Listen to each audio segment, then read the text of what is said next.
Joining us right now on the latest tariff news, CNBC contributor Jonathan Kanter. Oh, not this guy. He's not a different guy. What happened to Eamon? I thought we were going to go to Eamon, but right now I think we're going to Kanter. He's right there. Mr. Kanter served as Assistant Attorney General in the Biden administration.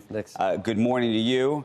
I think we really should talk Google here because we got the end of this case here and what you think is going on there, and then maybe we'll get into some of the other things going on in Washington. Sure. Good to be with you this morning and enjoying good gut health like all of you. Let me say, that this is the end of a very long process, and I think the likelihood here is very high that Google's going to come out of this with some pretty strong remedies. We'll get a good signal probably today from the court. The judge holds his cards close to the vest, but tends to signal where he's going to come out in closing arguments. So I expect we'll get some at least hints today about where things are going to go. And my expectation is, at a very minimum, Google's not going to be able to pay Apple lots of money for search distribution, and Google will have to open up its platform and untangle some of its AI products from its search products. Before we go further, since we have it on the screen, we said push to block tariff ruling. Do you have a take on what the judge has just done here? Yeah, so this is one big beautiful mess, I think, is the way to think about it. This is going to take a long time to play out in the courts. The court essentially said that the administration overreached by using this method to impose tariffs, and that it was not sufficiently tethered to the national emergency, and that the administration failed to follow procedural steps.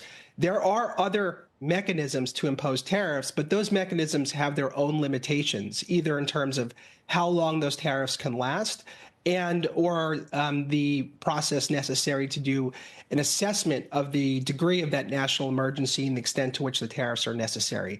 So what I would be worried about if I were the administration is that the countries we are negotiating with are going to try to run the clock and delay any concessions. But I thought they can go do it now. I mean, we had Michael Froman on. We're going to have Greer on later. You know, there are other ways to do this, even if the court really did officially block this going forward. But now I thought, I mean, given what just happened in the last 24 hours, it sounds like game back on. No, not necessarily. So the stay is pretty procedural for this mechanism, but the other ways to impose tariffs are not clean necessarily for the administration. One of the mechanisms would, for example, limit the tariff to 150 days, which would undermine the administration's negotiating position.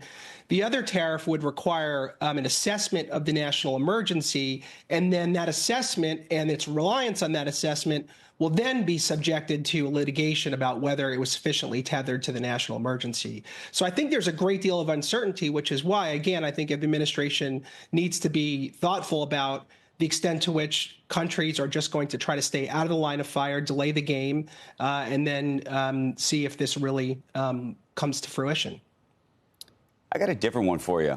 What'd you make of the decision with WilmerHale? And what do you think that portends for the law firms that already settled those cases?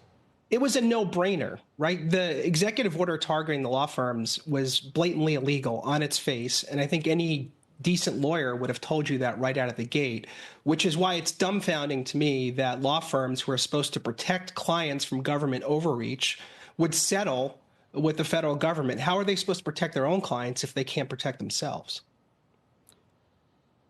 And what do you make of the corporate lawyers inside, Paul Weiss and Skadden, who said, "Oh my goodness, everybody's going to leave us if we don't settle immediately"? I don't think that's realistic because the firm Trump was targeting all sorts of law firms, and the fact of the matter is these executive orders, while they might have caused some temporary confusion and pain, were never going to stick. They were just illegal, and so the outcome here is not at all surprising. I don't see any pathway where the administration is going to succeed at the Supreme Court. And I think law firms have an obligation to enforce the law and stand up for the rule of law, and they should have done better. Okay, talking about going to the Supreme Court, what do you think of Harvard? What do you think about that case? Do you think that ends up in the Supreme Court?